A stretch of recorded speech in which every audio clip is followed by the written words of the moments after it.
Hey guys, welcome back to another episode. Today I'm with Martin Dolenc from Croatia. He's been kiting for a long time. He has couple championships belts behind him.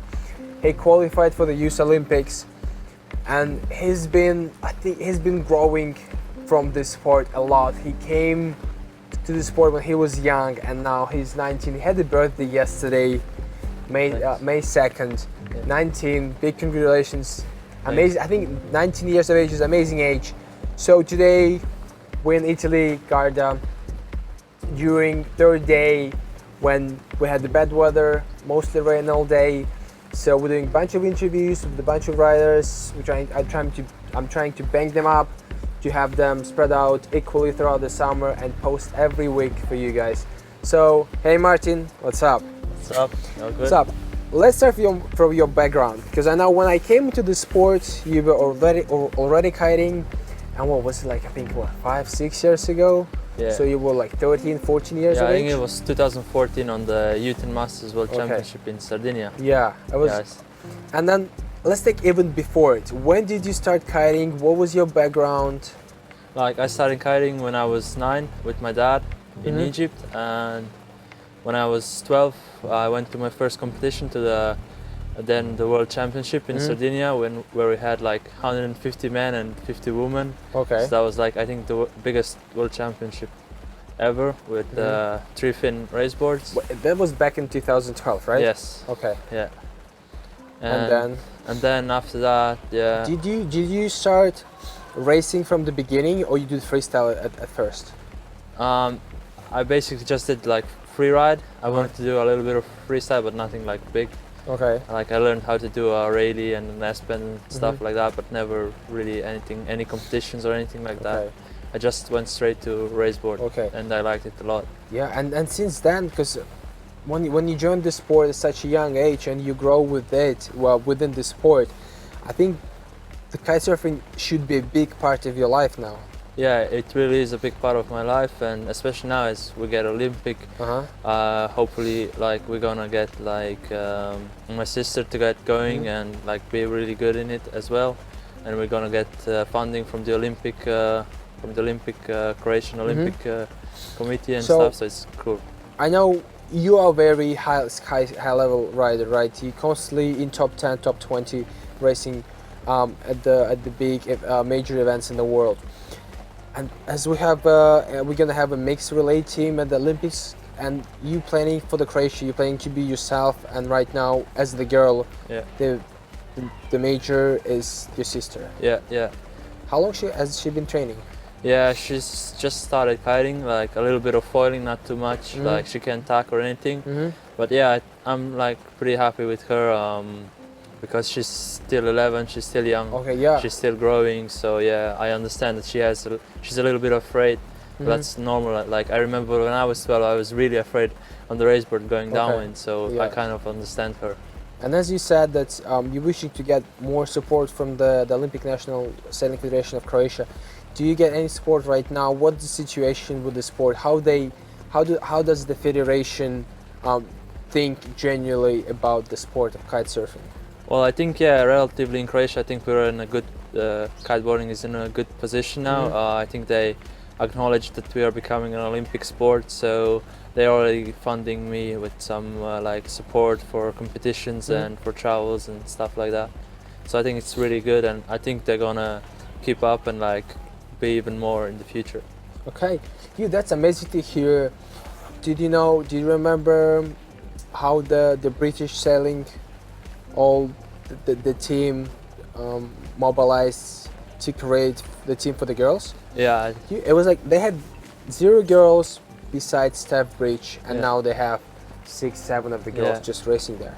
Yeah, I think it's amazing. It's incredible. I think also, what do you feel about the relay team format? We ran it yesterday. What was your opinion of it? I think it's fun and interesting. I would like it to be a little bit longer because it's quite short. One round only. It's. It's funny. Yeah. I was speaking to a couple of guys, and they also feel that this should be a bit longer. But I don't know why right now the IKEA representative, they may be thinking of even making it shorter for the spectators. And the only problem with it is that it really reduces the amount of time when you can catch up with someone. Because it's right now when it's relay team, it's a proper racing, right? Someone can go ahead. They need to catch up with him, and you usually need the time. So you would like to be a bit more longer. Yeah, I think that would be nicer Maybe for us. Or maybe make it shorter, but maybe make 2 laps. Yeah, that would be also nice. So it would be more tactical, Yeah. because you would have to do tacks and jibes more often. Could be a good idea, right? Yeah. I think also like my idea is like would be fun that we have like a separate course for men and women. So like we race on this course and then we go like here, down, and then finish here, and then the women have their course here. I think that would be a really interesting. Oh, so it would be like a circuit. So we start in point A. Yeah. We sail to point B, and then we sail to point C. And in point C we have transition zone, and the girls start from point C and they go to point, let's say D. Then they go to point A and like finish over the point A. Something like that. Yeah, something like that. I think it would be interesting. Yeah, that could be interesting. We definitely could think about it. And as if any athletes are watching us, I would definitely encourage you, and the IKEA representative encouraged us to be active, because this is the first time we tried this program, and there's still going to be few changes, maybe minor changes to the format in general. So, and they're looking for the response, how it went. What do you think for the spectators? Is it more interesting to watch the mixed relay team rather than just the individual races? Well, yeah, like my dad was telling me that it's really interesting, so I think it is. The same for me. My coach was like saying, "Oh, that's so amazing! Like you can really see," and also the people was like, the rush when someone catching up with someone, and then because I had like a big catch up was one team, and everyone was looking, like, yeah, let's go. And then when you finally catch up with them, it's just like it's like a real proper racing. Yeah. I think it's amazing. Yeah. Besides the relay team, because I think we know they did a really good job on establishing it, and in 5 years we're definitely gonna polish this format, and it's gonna be amazing. How do you do in the individual event? Well, individual event, I'm quite happy because I was like my speed is quite good. Like I'm really catching up to the top guys. I think that's just as a result of my like training on the last months, because I really like went full in with last months. I got my driver's license, so I can train a lot more. Nice. Yeah, so it's been nice. Okay, so you've been, so I say in last months you've been pushing the hours in, training more. Yeah, exactly. So, do you think this just the amount of hours you spend in the water is the key for the current success you having at this event? Part of it, yeah, for sure. Yeah. Okay. Because I think it's, I also, and during this podcast, I try to give some perspective or maybe some hints and tricks to how to be better for other people.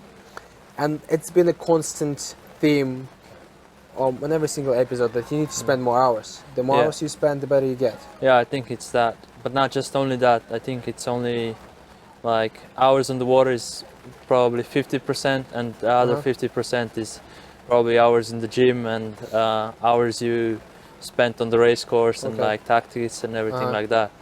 And then there's also your gear and how you set it up, how you tuned your kites. And what about the gear? What do you use? So I use for my kites, I use already 4 years I'm using Fly Surfer, and I'm really happy with them. And for the foil I'm using the Mike's Lab right now. Like I've been using last 2 years Fly Surfer as well. I'm really stoked with the quality of the kites and genuinely with the performance. Who's your sponsors? Let's just tell them and let's thank you them. Yeah, right now it's Fly Surfer is my sponsor, and other than that I think the Croatian Sailing Federation is also like a sponsor to me.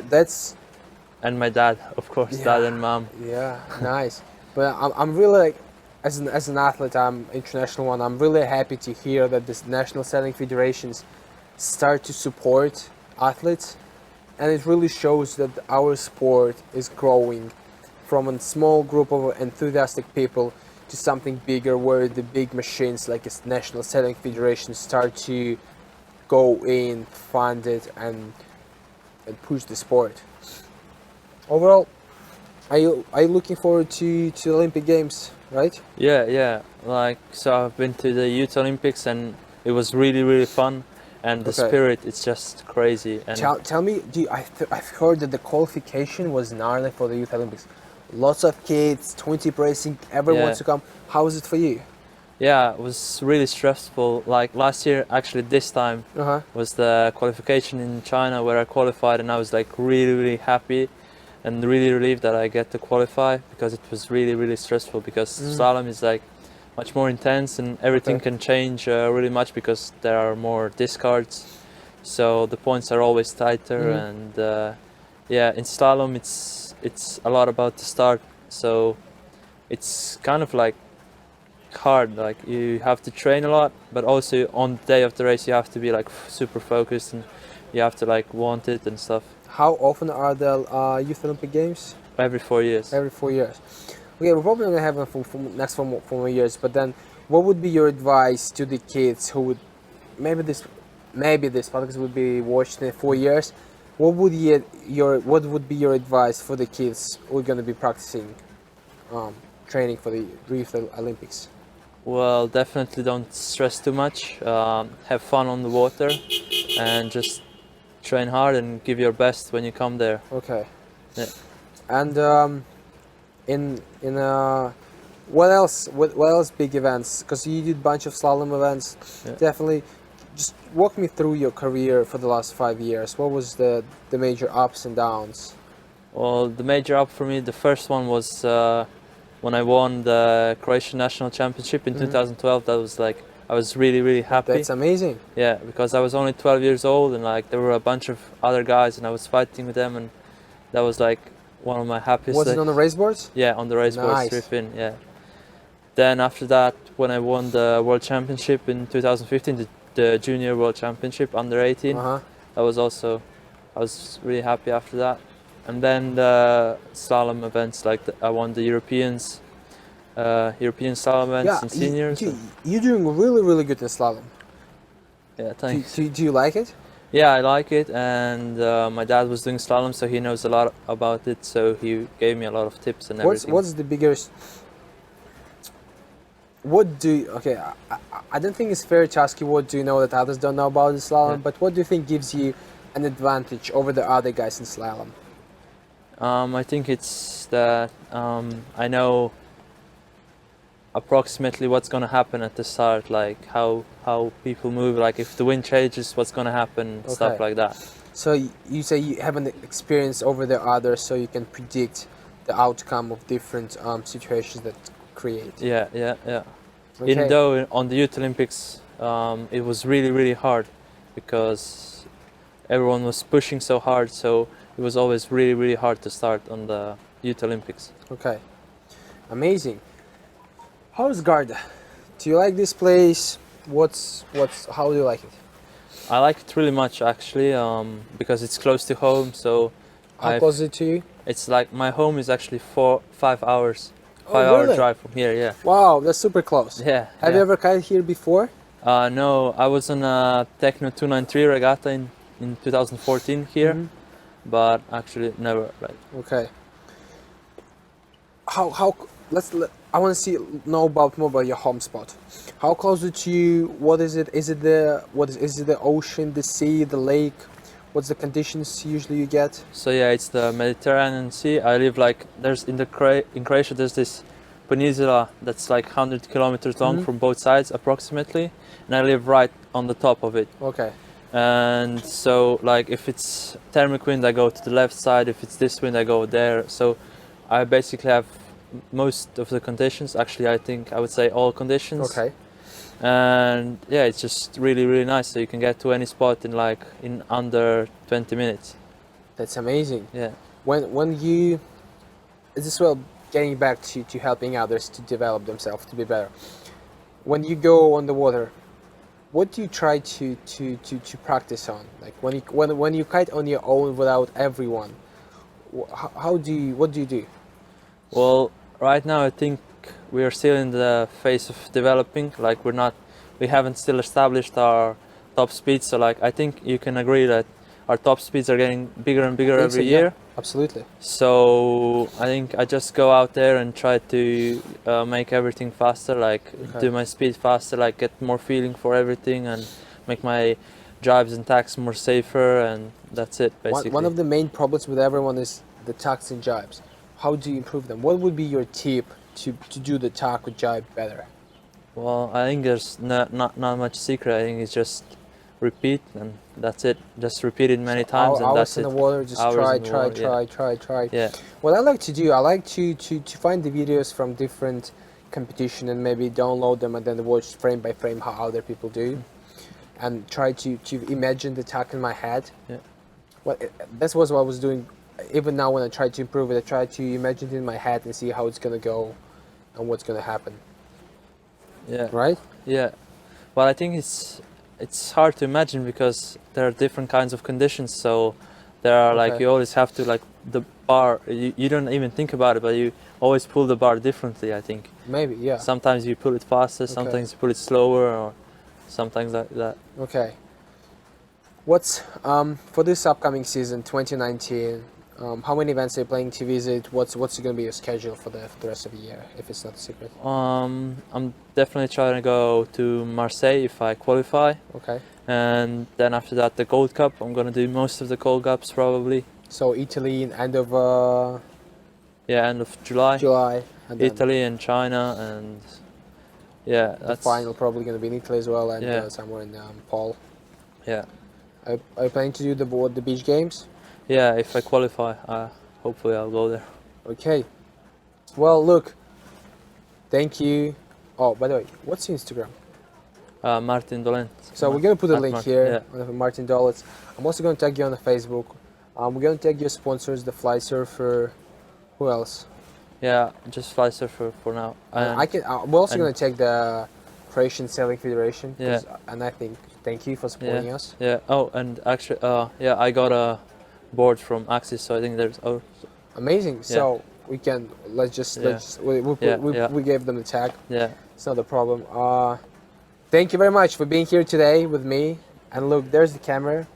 So you need to look at the camera and say one thing is important right now.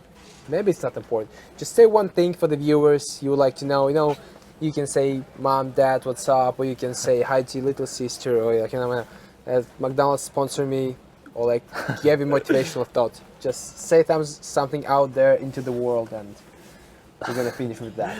Okay. Thanks, mom and dad, and especially my sister. And hopefully we get some wind here in Lago di Garda today and some sun. Yeah. Well, that's it, guys. Thank you for this week, for tuning in. We're posting weekly every Wednesday, so comment down below your favorite riders you would like to see here. Any questions about the organization of the events or the new relay team format, and feel free to follow Martin on his socials and DM him for any information you want. So thank you. See you next Wednesday. Bye.